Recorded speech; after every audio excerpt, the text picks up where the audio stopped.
भूतिया हवेली की कहानी। रूहानी ताकतें हमारे आसपास हमेशा मंडराती रहती हैं।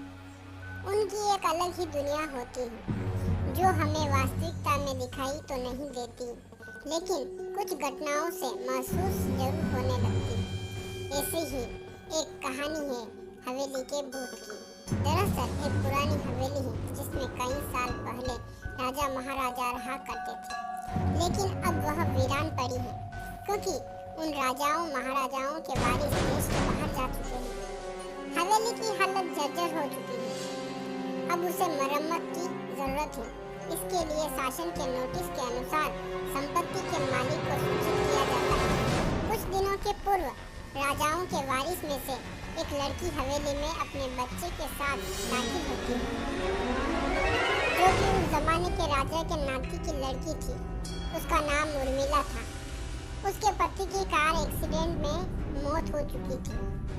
अब वह विधवा हो चुकी है, लेकिन उसके पास उसका एक छोटा बेटा है जो 8 वर्ष का है और वह भी अपनी माँ के साथ हवेली आया है। हवेली बहुत विशाल थी, इसलिए उसकी साफ सफाई करने के लिए कई मजदूर बुलाए गए, जिन्हें चप्पे चप्पे की सफाई करने का ठेका दिया गया। किसी को नहीं पता था कि हवेली के कोने कोने में कितने खूनी रहस्य छिपे हुए हैं।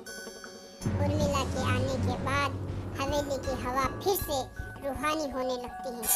ऐसा लग रहा था मानो कोई हजारों वर्षों से इंतजार कर रहा था इस हवेली के वारिस का।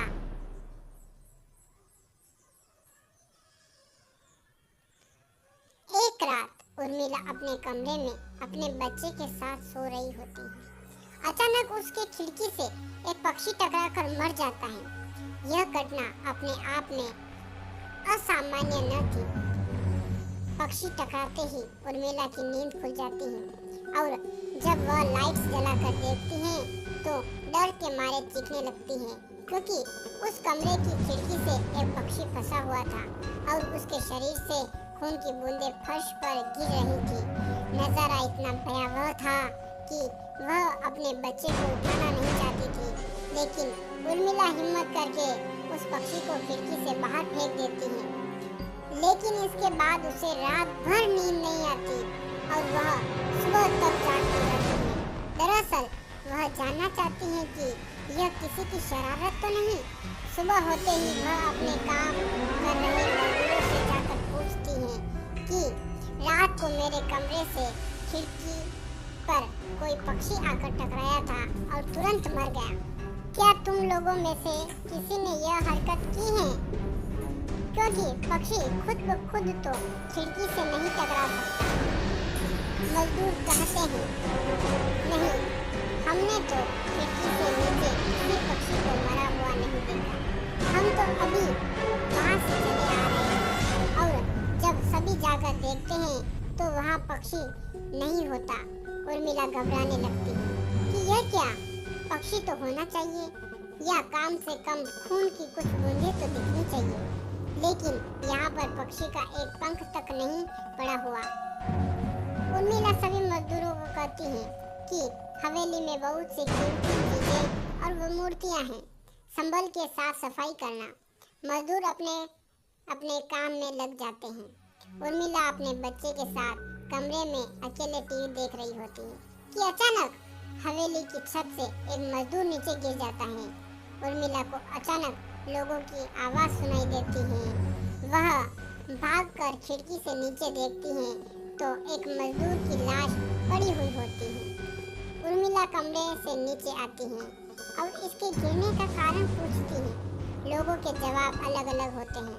कोई कह रहा होता है कि इसने खुद ब खुद आत्महत्या की है और कोई कह रहा था कि यह गलती से गिर गया है।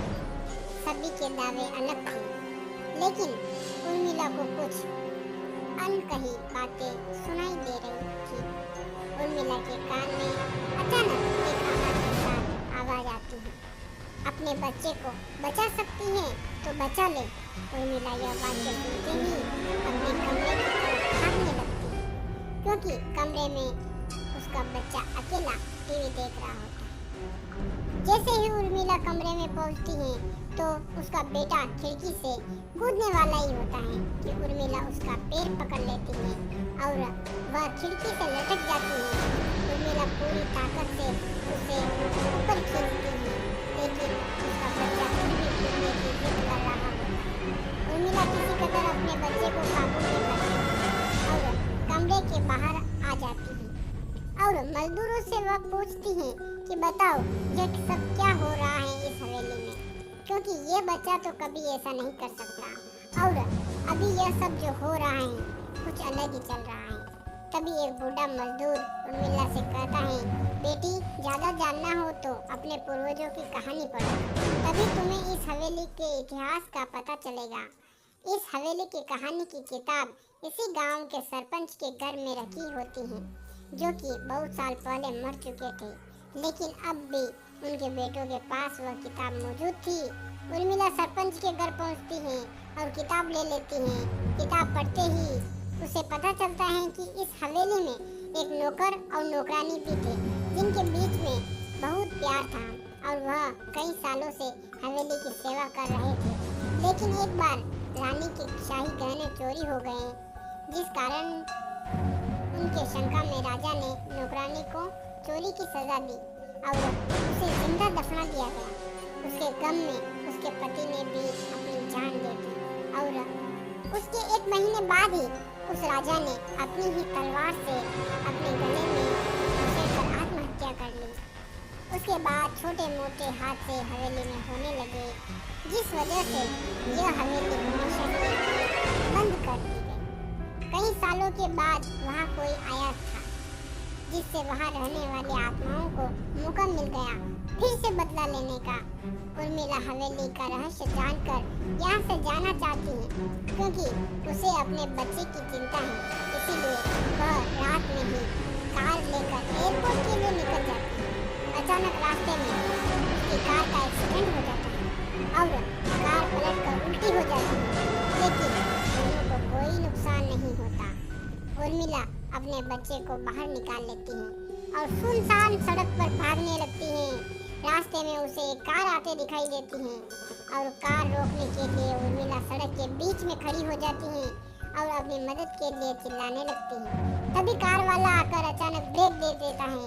उर्मिला उसके पास जाकर देखती है तो उसकी हिम्मत बढ़ जाती है, क्योंकि यह एक पुलिस ऑफिसर की कार होती है। उर्मिला हड़बड़ाहट में उसे अपनी बात कहती है और रोने लग जाती है। पुलिस ऑफिसर ने उसे अपनी गाड़ी में बैठाते हैं और रोड पर जाने लगते हैं।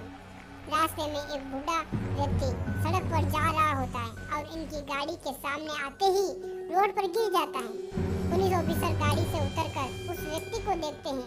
बूढ़ा व्यक्ति बेहोश हो चुका होता है। पुलिस ऑफिसर उसे अपनी गोद में उठाकर अपनी गाड़ी में पीछे बैठा देते हैं और अस्पताल के लिए चलने लगते हैं। अचानक उस बूढ़े व्यक्ति का हाथ पीछे से पुलिस ऑफिसर की गर्दन तक पहुंच जाता है। पुलिस ऑफिसर छटपटाने लगते हैं और अचानक गाड़ी का ब्रेक लगा देते हैं।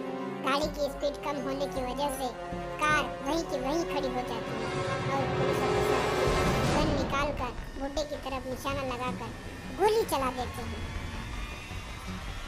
लेकिन बूढ़े की सर में गोली लगने से भी जान नहीं जाती है। महिला और पुलिस ऑफिसर दोनों समझ चुके थे कि यह कोई भूत है।